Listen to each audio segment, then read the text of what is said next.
All right, hello, everybody. Welcome back. Another edition live at Drew's house. Hope everybody's doing well. Moving right on through October. Got to slow down a little bit. Things are moving quickly. I believe, I was just talking off the air, I believe we have our first returned guest of the pandemic series on here, Dan Thornton, Assistant Principal, Athletic Director, the most popular man at Pentucket High School. How are you, Dan? Wow, that's pretty impressive, huh? Yeah. I hear that last part is not up for question, so that's good. That's true. It's not up for debate. Not up for debate. How are things, man? Everything good?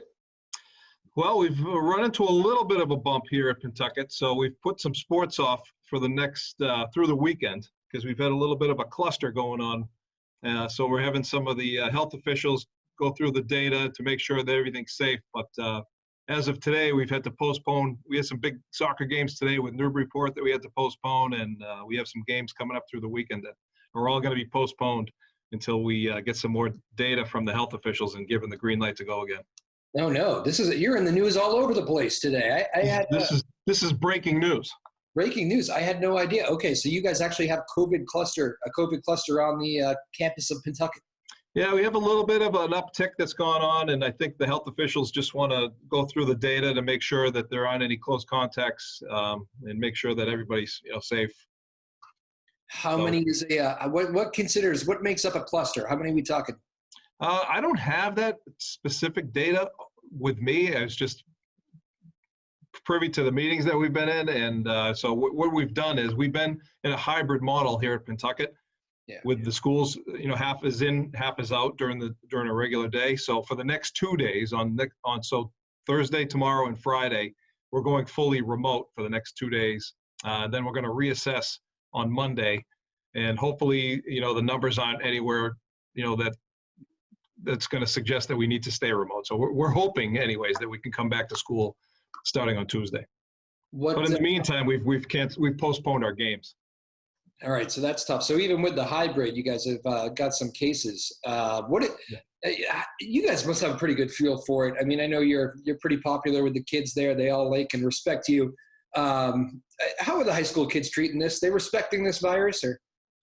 Yeah, it's tricky. I think one of the things that we've seen is that the high school kids, as anything, they like to hang out. They're very social, and so throughout the summer, you probably had your groups of kids who were playing sports together, or maybe they were going to the beach together, or they were traveling together. Whereas here at the school, it's much more restricted. Everyone's in a mask all day. The classes are much smaller, cut basically in half. The cafeteria is a much different place these days, where you're not sitting at a cafeteria table, across from each other like you normally would. It's spaced out, so. Those are the things I think that it's taken a little bit of adjusting to get used to it. And, I think that's certainly been an adjustment for all the students. But again, you can't control what happens outside. So if students want to go out afterwards and hang out together and, they're at each other's houses, that could be problematic. It must be weird for, not just the kids, it's going to be weird for you guys too. Instructors to be, having part of your job now must be, if you see some people getting too close together, it's going to be, don't do that. Yeah, spread it out. It certainly is. And it's something really that everyone's trying to get used to. Definitely the staff. It's not an easy thing. Even as the administrators, you start off a school year and, you have that incoming freshman class. It's exciting. You want to get to know everybody. And then, instead of having, the faces that you're getting familiar with, this is how they're coming in, and it's hard to see them. It's hard to put a name to a face, and you don't have these. So we're all getting used to it. Something new, and hopefully it goes away sometime soon. Yeah, I hear you. Has it been? I'm sure you're doing the best to roll it out, but has it just been incredibly frustrating trying to get kids in class here and trying to get some semblance of in-person learning? I know my wife's a teacher. She's dealing with younger kids than you, but it's frustrating at that level. I can imagine it's frustrating in its own way with the older kids. Oh, it is, and we're all in it together. Ideally we'd all be in school and we'd be in classes, and that's what you want. That's what school is. We don't want to be remote, and that's not to say that remote doesn't work, because there are instances where it makes a lot of sense. But at the end of the day, we all want to be together. We want to be in classes together, and it's just not anywhere near what your typical year would be in the sense of even for extracurricular events, with sports, and you're wearing the masks at sports, and students may ask if there's going to be a back to school dance, or if there's going to be the fall harvest dances, or all the different things, the dodgeball tournaments that we would have here at the school that are all being pushed off right now because we just can't have it. Yeah, that stuff's probably not even on your radar. It's probably baby steps, right? Right, exactly. But put me in the classroom real quickly too, because I've kind of been trying to figure out. I mean, I know you told me you cut down on the numbers. How does that process go? You literally bring in half the kids one day, half the kids another day? Yeah, so Pentucket is roughly 700 or so students. So 350 thereabouts are coming to school, and we've broken into cohorts. So Monday is a remote day where the teachers are doing some professional development. They're working on their lesson plans for the week. And then you have half the school will be coming in on Tuesdays and Thursdays. And then the other half comes in on Wednesdays and Fridays. So that's how it's broken down. Crazy. It's amazing to think back. Just it's a whole different world. Okay. Well, so there's a lot to unpack there right off the bat. Dan Thornton, again, from Pentucket High School. For the people, you've probably noticed the show has gone national, even international in a lot of ways. Oh, yeah. Yeah, thank you. Space station, I believe, as well. Yeah, there you go. Yeah. For people that don't know, Pentucket, who goes to Pentucket? Everybody who doesn't live here in the Merrimack Valley where the show is on. What communities? Oh, its communities are West Newbury, Merrimack, and Groveland. Yes. Did you expect me to have you list off all the students? No, that's not what I was asking for. Okay. So we got that out there. You guys are, the reason why we were initially planning to talk today was because you are another school. There have been so many here, especially over the last few months, that have made the decision to go away from the Native American mascots. You guys are the Pentucket Sachems, and your school board made the move, I guess it was within the last 24 or 48 hours. Yeah, last night. To go away from that nickname. That must be a big topic around campus as well. Yeah, that was certainly the first part of the day. I think that was the main topic around here. Yeah. And it's going to be a lot for people to swallow in some instances where it's we've been the Pentucket Sachems for, I believe it was 62 years, is when the name started, the original high school. And I guess we look at it here as it was a great 62-year run. I mean, I've been here since 2003. Pentucket Sachems is been my identity with everybody here. The Sachems have always been really, really close to everyone's heart. I mean, it's who we are, and it's who we've always identified with. And the Sachem name has always been something that coaches and alumni and the students, staff here have always used with the utmost, integrity and pride. It's a prideful name that we say. And, when we use that word, it's always been used in that sense. And, we're in a different time and it's a different age. And, we're looking at it as, again, it was a 62-year run and it fit the school really well for those years. And, the school committee met last night. They've had numerous talks throughout the past few months, and the decision's been made to move on from that. So at this stage, we're Pentucket, but we don't know what yet. We don't know what the next, how that's going to finish is to be, I guess, determined at some point, but we haven't even gotten to that point. I mean, we've seen that the biggest of businesses too, the Washington Redskins are now the Washington football team. Correct. Yeah. And it's really, you think about all the, it's such a thing, the Native American nicknames in this state in particular. I mean, all across the country, really. But I can think of communities just on the North Shore here. I mean, I can come up with a dozen off the top of my head. I know I drive down Route 1 and you see the one from Saugus, the massive sign. It's there's a lot of them. So it's clearly even the name Pentucket. Right. Yes. Good point. Yeah, absolutely. I didn't even think of that. I wonder if that had to come up as you were talking, as the school committee was talking. I don't think the name of the school actually did. It was more or less based on the mascot. Yeah. Because you get the logo that comes with it and everything too. So that makes sense to me. I think so much. I've been having this talk with so many people. I think in this day and age, whether it be, the thin blue line or the Native American mascots, it doesn't, it's so much of this, I think, comes down to, it doesn't really matter if it offends you or I, but the people that it really is talking about, if they're offended, then people, I think, have started to listen, which is, I think, so much of this. And I think probably what led to that vote last night. Yeah, and I think, again, that's why, we try to look at it too. I think, there's a lot of people who are disappointed that the name's gone, but it's just like you said. Originally, when this name was started and we're the Pentucket Sachems, I mean, it was a very good fit for the school and for the district and everybody associated with it. And, as you can see, and over time, that's run out, and it's gotten, people learn more, they know more about, things have changed society-wise, and, I guess that's why they're using the word retire. We're retiring the Sachem. Retire, yeah, okay. What about does this stuff get talked about in school? Because I wonder, like, if this is, I mean, obviously school is a whole different thing in its own right, but you make a move like this, I wonder does that become part of the curriculum? Kids are probably asking you questions. Why? This has been here I grew up wanting to play for the Pentucket Sachems and being a Sachem. Yeah, no, it's definitely come up, and not even this year. We've had discussions in the past where, when I first started at Pentucket, I was here as the assistant principal that morphed into the assistant principal athletic director. So when we were at games, and I'm talking probably 10 years ago now, and I would be at a football game, for instance, and we would see, the fans doing the tomahawk chop, for instance. And we were like, no, like we don't do that. Let's not do the tomahawk chop anymore. So there were some cheers that were associated with that as well, where we're like, we don't do that.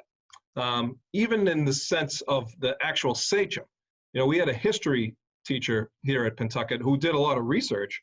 And, a lot of the logos and the caricatures that you would see in the past would be a Native American in the full headdress.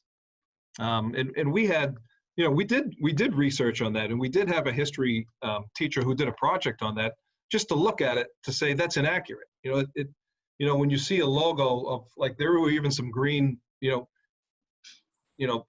Indian head logos with a full headdress on, which, we learned that's not an accurate depiction of what a Sachem was. And if you look at our seal for the district, there is, it lists Merrimack, West Newbury, and Groveland, and in the center of the seal there is an Indian head on it that has, like the two feathers that would come down, and not a full headdress. So, I mean, those are things that we try to associate and say, we don't want to characterize this and make it into a cartoon or that. We want to make it more, it's something that, like this now, for instance, is a new logo that we've come up with. Very simple. When we still were the Pentucket Sachems, but I mean, this was the Pentucket, one of the logos that they came up with. Yeah. And another logo they came up with had, and this is on a face mask, so you might not be able to see it as well, but it just says Pentucket with some trees, and it's got the bridge. Yep. So basically, it's, there's a bridge that separates Merrimack and West Newbury and with Groveland. So, it's kind of a, symbolizing, bringing us all together in that sense. But we're still using the Sachem name at that point, just not having, any caricature of, indigenous people. Okay. So now we're on to new things, and who knows what will be. So you don't even know for the time being, nothing's really been thrown around for a new name. Not at all. No. So, I mean, again, it's happened all last night, and there hasn't been any talk in terms of what we're going to be going forward. I mean, there's a lot of signage around here still at the school. There's, in the gymnasium, in the weight rooms, school uniforms have a lot of the uniforms still say Sachems on them. The basketball court says Sachems. So those are things that we're going to have to work through and decide what we're going to do, and what's an easy fix and what's going to be a little more difficult, which, something like a gym floor is not something that you replace quickly. With that being said, we're building a new high school. So probably the time for it. Right. But you really don't think about that stuff, all that signage that's on there, and that's part of the culture and the fabric of the schools. It all needs to be changed. That's a big process. Yeah, it's a lot, and like I talked to a student athlete today who was, had his Letterman jacket, and on the big P on the front and on the back, it says Pentucket Sachems, and is it, they're wondering, can we still wear this? And well, yes, your Letterman jacket. You can. It's yours. It's your jacket. You can still wear your jacket. Yeah. But it's those types of things where you don't realize sometimes how deep a lot of these things go, and the signage again that's around here, and sweatshirts, and a lot of that stuff. Warm up jackets, and it's endless. It's probably a fair question from the student. I think if I'm you, I bet knowing you that your first reaction was, of course. Wait a minute. I think so. Yeah. What is the rule? Yeah. Oh man, crazy time. Well, post-pandemic world is that's another big change for Pentucket. Can I circle back to the COVID thing real quickly? I wonder, do you know if it's the like the younger, is it like the freaking freshmen or like the older kids? Do you know the answer to that? Is it like, because my first thought is, maybe the upperclassmen are kind of the more social ones, senior year, trying to still have that experience.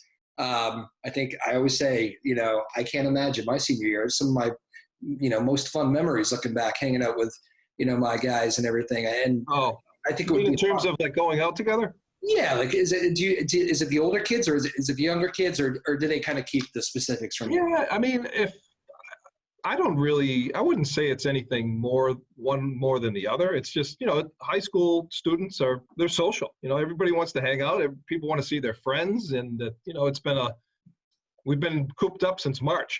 And, I know in the summertime, once things started to open up a bit and you started to see some of even the sports, I know they started to play some basketball and some baseball and softball and probably some soccer. I think kids were finally getting to see each other and say, okay, we're going to be able to interact and, even do a little bit of competing out there, which I guess was a good test run to see what the state would be for fall sports, because there was points at the beginning of the summer where, we were thinking, I don't know if we're even going back to school, and we're probably not even playing sports. So, it was good at least to get going. And now we've hit a speed bump here this week, but I really can't pinpoint which, freshmen, sophomore, juniors, and seniors. I think they all kind of hang out and socialize. Yeah. And, like you said, I mean, you're probably just happy to get started a little bit here on the sports front. And I mean, never mind school, but I know sports was something that you were very much doubting. So you at least got the ball rolling on that. How is that working out? Have the actual rules of the games changed? Yeah, quite a bit, actually. The soccer has some pretty drastic changes in terms of there's no more corner kicks, and you don't throw the ball in anymore because you can't touch it. They're trying to reduce the contact and stand, away from each other. Field hockey has gone from 11-on-11 to 7-on-7 now. So that's a drastic change, which makes it a lot quicker. Is that statewide, or is that for just you guys? What's that? Is that statewide or a league? Yes. Yeah, that's statewide. And then cross country, for instance, tomorrow was supposed to be our first home meet, which we had to postpone, but it was going to be 10 for our school. So tomorrow, I think we were going to run with North Reading. So there were going to be 10 men and 10 women on each school. So we were only going to be competing, 20 at a time. Whereas opposed to, we have a very big cross country population here at the school where, we have 100 or so student athletes who compete on cross country. So a varsity race tomorrow would have been, 10 male and 10 female. Wow. So that's pretty big reduction as well. Why no corner kicks, by the way? They just the MIAA, and they had the soccer guidelines, and they went through their rulings, and a lot of it was, when you think of a typical corner kick, it's coming in, the kids all cluster together in front of the net, and maybe they try to head it. That's also a rule. There's no heading. So they're just in an effort to really reduce that sort of a play happening. It was eliminated from the game right now. But with that being said, we did have a game here Saturday. I was at the girls' game. Pentucket played Triton, and there weren't the corner kicks and there weren't the throw-ins, but by and large, the games looked kind of the same. Yeah. Okay. Yeah. Well, that's good to know. Final couple moments here with Dan Thornton. How much of a pain in the neck is it right now being a teacher? You say this all with a smile, but I know this is not an easy time. No doubt. Well, it's the whole world has been changed in terms of everything that you've thought about, doing as a teacher. what do you want to do as a teacher? You want to be face-to-face, and you want to be with them. You want to be able to walk up to them, look over their shoulder, check out what they're working on at their classroom. And in these days, we're saying we're cutting your class in half. Stay at the front as much as you can. Try not to get too close to the students. And, I mean, it's almost like everything that you've learned, you need to relearn. Yeah. How about all that? Are you getting all the teachers back? Did some refuse to come back? For the most part, we have a full staff is here. There's been a few that decided not to come back, but not a large number. Yeah. And does the teacher still stand at the front of the room and teach the class? Yes. Okay, because I've heard some cases where there's actual teachers virtually teaching on a screen. Oh. And the kids are still in the classroom, which I've heard examples of that along the North Shore, which I thought was kind of odd, but I think every community is doing it differently. So yeah, no, our staff is here in school. Now, we do have opportunities for students where I told you, like the Tuesday, Thursday group, they won't be in school on Wednesdays and Fridays. So for instance, in some of the math classes, if a student's here on a Tuesday, they'll be remote on a Wednesday, and the teachers are allowing them to, Zoom in so that they can just see what's going on in the classroom. Yeah, that can happen too. Fascinating stuff. Well, I guess I'll give you the final word on the on a big news, sequence here at Pentucket. I'll give you the final word. We talked a lot about the mascot change. I'm glad we hit on that. But I guess, what do you hope for the next, coming weeks here? Because obviously, we know so many of these cases, it's, once kind of the COVID cluster thing happens, it's a battle to get it out of the way. Right. What's your hope here as you go forward? Well, I think short term, my hope is we just get through this weekend and the health officials do their due diligence and they come back with no data that suggests that we shouldn't be in school, which would be great for us, because then we'll just be back at it next Tuesday. I can reschedule these games that we missed, and life goes on, which would be very nice. That's right. Alternative where I don't want to even think about it. I forgot that as athletic director, you are the man who gets to reschedule all this. Congratulations. Oh, yes. Thank you. Yeah. Postpone it and bring it back. I assume that's an easy thing to do, right? Very just quick pencil. Oh, yeah. Wait, it's simple. Well, for us, yeah, season vets.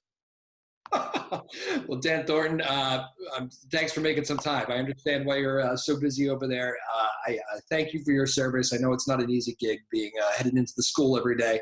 I don't know, man, crazy times, but great job. Stay healthy, will you? Keep the faith. That's right. All right, Dan Thornton. Thank you, sir.